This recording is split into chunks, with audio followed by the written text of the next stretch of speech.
Today I'm pruning these cream myrtles. Just this cream myrtle on that tree, because there's so much limbs hanging down. So you gotta prune them up.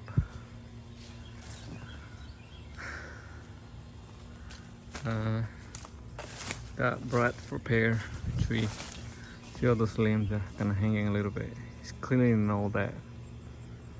And right here by the driveway, because the car or SUV won't get scratched. Cut all that. And I'm cleaning all these limbs from the roof. I already cleaned a lot.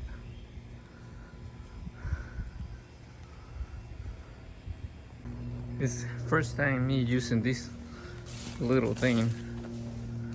I had it for years. I bought it used a long time ago, and for the first time I'm using it. That's not the right rope that come with it.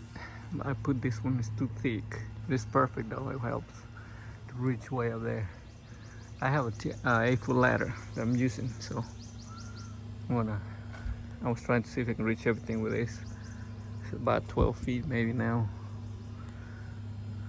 But yeah, that's what I'm doing.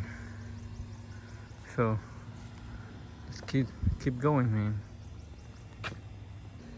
There's money everywhere in this industry. It's all kind of things you can do, not just mowing, but like right now pruning all these low hanging branches, limbs, all that, you know, it's work.